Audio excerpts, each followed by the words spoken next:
Bonjour, je me présente, je m'appelle Cathy Leblanc, je suis démonstratrice Stampin' Up. Je suis ici aujourd'hui pour vous parler comment faire des ateliers virtuels, donc des ateliers en ligne. Il y a différentes façons qu'on peut faire. Vous pouvez utiliser plusieurs applications. Vous pouvez l'utiliser avec le Messenger. Vous pouvez aussi faire un salon Facebook. Ça peut être fait avec une vidéo en direct. Ça peut être fait aussi avec un groupe privé que vous partagez plusieurs informations. Ça peut être aussi, il y a 3 applications qui existent. C'est l'application Zoom, qui est une des plus communes présentement. Il y a aussi Microsoft qui en ont sorti une qui s'appelle le Microsoft Teams. Et il y a l'application aussi avec Google qui s'appelle le Google Meet. Il y en a beaucoup d'autres, mais en gros, c'est les plus populaires que je voulais vous parler aujourd'hui. Je vais tourner mon écran, puis je vais commencer à vous parler avec le Messenger vidéo. Donc, ce ne sera pas bien long. Fait que ici, j'ai un groupe, dans le fond, sur Messenger qui s'appelle Conversation Scrapbooking. Donc, c'est tous des amis de Scrapbooking. La conversation est déjà ouverte. On va aller se joindre à leur discussion. Donc, je vais créer l'appel ici, mais l'appel va être déjà fait. Fait que on ouvre l'écran et ici, on voit l'appel qui sort. Fait qu'on a déjà 3 personnes qui sont là. Avec le Messenger, on peut être 8 utilisatrices en même temps. Ici, on a différentes vues. Fait que si je voudrais voir la vue de la personne qui parle, je viens cliquer ici. Fait que là, on a une vue sur Pascal. Et sinon, je veux passer en mode grille. Fait que comme ça, on voit toutes les personnes présentes. Ici, on pourrait aller voir une vidéo YouTube ou une vidéo, tout le monde regarder ensemble la même vidéo. J'ai différents paramètres que je peux aller modifier. Je peux agrandir mon écran. En bas aussi, dans le fond, on peut partager. Fait que si je voudrais partager mon écran, ça vient m'ouvrir une application. Je peux partager la totalité de mon écran. Je peux aussi aller chercher juste une fenêtre d'application. Donc, je pourrais aller utiliser l'appel Messenger. Je pourrais utiliser juste, ici, j'ai mon Google Chrome qui est ouvert ou j'ai mon application Teams qui est ouverte que je pourrais aller partager dans mon écran. Donc, les gens, au lieu de voir ma vidéo de moi, ils verraient cet écran-là. Ou je peux aller chercher un onglet dans mon Google Chrome que je pourrais aller me présenter juste un onglet spécifique que je pourrais présenter. Je vais juste annuler. On peut, dans le fond, sur les vidéos comme ça, je peux ajouter des participants. Je peux fermer ma caméra, fermer mon son. Donc, on va juste quitter. Bye bye! Il y a différentes autres applications qu'on peut utiliser. Je peux aller, comme je vous ai parlé, sur ma page Facebook, aller créer un direct. Oups, je vais juste... OK, fait que sur ma page Facebook, je peux aller créer un direct. Fait que j'arrive sur ma page Passion Scrapbooking, ça c'est ma page à moi. Fait que ici, j'aurai en direct. Donc, j'ai différentes modalités que je peux aller modifier, puis je peux la programmer, je peux la faire tout de suite en direct. Je pourrais même diffuser avec une autre personne, donc on pourrait être 2 à faire un atelier en même temps. Je peux la programmer, ça peut être des vidéos et des événements en direct à venir, donc de faire un horaire par rapport à ça. Fait que je peux gérer où est-ce que je veux la mettre. Comme là, je la mettrai moi sur ma page de passion. Je dois mettre un titre obligatoire. Voici mon beau titre. Ensuite, dans le fond, je peux le faire de différentes façons, partager dans les groupes de la page. Je pourrais aller chercher d'autres choses pour le promouvoir. Puis à la toute fin, mais en fond, je pourrais venir comme lancer ma vidéo en direct. Je peux aussi, fait qu'en vidéo en direct, ce qui peut être intéressant, c'est que ça peut être vraiment fait de façon publique, comme ça peut être fait sur une page personnelle aussi. Puis tout le monde a accès, tout le monde peut partager, fait qu'on peut commenter en direct. Par contre, c'est juste vous qui faites en vidéo, puis les autres peuvent marquer des commentaires. Sur un groupe privé, ça peut être une autre façon de faire un atelier. Ce qui est intéressant avec un groupe privé, c'est que vous pouvez faire des directs à travers la page, vous pouvez mettre des vidéos, vous pouvez mettre des photos, puis vous pouvez les classer. Donc, sur mon groupe privé, je pourrais venir... Je vais juste fermer, excusez-moi, des gens qui me parlent, puis ça rouvre tout de suite.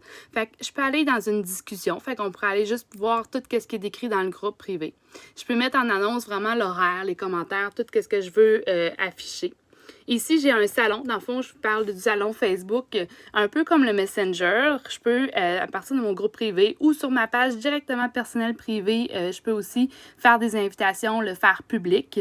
C'est à moi de juger qu'est-ce que je veux faire comme salon Facebook et je pourrais venir faire rejoindre. Donc, Au niveau de le salon Facebook, ça ressemble beaucoup à Messenger. J'ai pas mal les mêmes modalités que je peux utiliser. Fait que je peux encore la caméra, le son, je peux jouer avec tester mon haut-parleur pour jouer avec la qualité du son. Je peux partager les écrans. Ça se ressemble beaucoup, mais c'est que c'est pas obligé d'être mes amis. Je peux vraiment partager le lien avec qui que je veux. Fait que ça peut être plus accessible que sur Messenger, ça doit être vos amis Facebook. Donc, des fois, ça peut être une autre façon de l'utiliser. Sur mon groupe privé, je pourrais créer des événements pour que les gens puissent suivre un peu l'horaire que je veux faire. Mettons, je veux faire une journée de scrapbooking, puis à telle heure, je vais faire une diffusion en direct une carte que j'ai envie de montrer. Fait que les gens vont savoir, puis vont avoir un rappel par rapport à la date de cet événement-là. Ensuite, ici, j'ai contenu multimédia.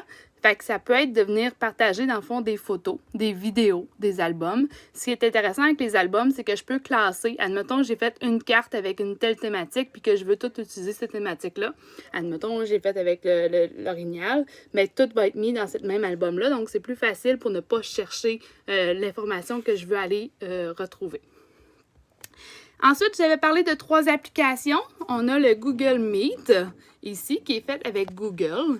Qui est quand même très intéressant. Les 3 applications se ressemblent quand même assez au niveau de tout ce qui est fonctionnalité. Google Meet, les particularités qu'il peut avoir, c'est que vous devez vous créer votre compte Google. Au niveau de la sécurité, Google dit qu'il a quand même une bonne sécurité, d'ailleurs, juste parce qu'on se crée un compte, donc il faut être identifié. Ça peut être une façon pour justement sécuriser un peu votre vidéoconférence. Fait que Google Meet, si vous le prenez gratuitement, vous pouvez être jusqu'à 100 personnes sur l'application. Puis, il n'y a pas de durée. Ça peut être duré jusqu'à 24 heures, dans le fond, votre vidéo. Puis, il n'y aurait pas de problématique par rapport à ça. Au niveau de l'enregistrement, par contre, il n'y a pas nécessairement beaucoup d'enregistrement. Je pense que c'est un 5 GB c'est 5 GB de stockage qui est gratuit dans votre forfait gratuit. Fait que ça, c'est une façon de faire.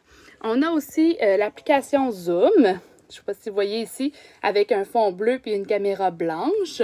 Ça peut se faire en ligne, comme on peut aller télécharger l'application. Si vous prenez la fonctionnalité gratuite, vous avez le droit d'avoir 100 personnes sur votre meeting, sur votre réunion. C'est une durée de 40 minutes. Il n'y a pas d'enregistrement sur la fonctionnalité gratuite. Par contre, si vous voulez faire l'application qui est payante, le Zoom est l'application la plus commune qui a été créée pendant la pandémie, pas créée, mais qui a été publicisée pendant la pandémie. Donc, il y a beaucoup de monde qui ont accès à Zoom, qui a eu accès à Zoom facilement. Au niveau de tous les paramètres, c'est sûr que c'est une meilleure fonctionnalité, plus facile d'accès que les autres, mais c'est toujours à vous de voir qu'est-ce que vous voulez vous familiariser avec parce que tout est quand même assez semblable.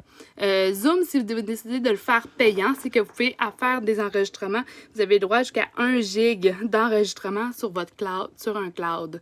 Fait que ça peut être quand même intéressant pour cette fonctionnalité-là. Puis au niveau du partage d'écran, il y a beaucoup d'options qu'on peut faire dans le partage d'écran au niveau de Zoom comparativement aux autres applications. On a aussi l'application Teams. Là, vous allez voir, je suis un peu sur le compte de ma fille. Donc, l'application Teams est beaucoup utilisée par les écoles. Je peux démarrer une réunion, même principe. Ça va faire un peu les mêmes fonctionnalités que les autres. Je peux ajuster un peu plus mon son, fait que ça qui peut être intéressant. Au niveau de Teams, je vous avouerai que je l'utilise pour l'école, mais je l'utilise moins pour autre chose. Fait que ça peut être utilisé de différentes façons. Teams, dans le fond, je veux juste pas dire de niaiserie.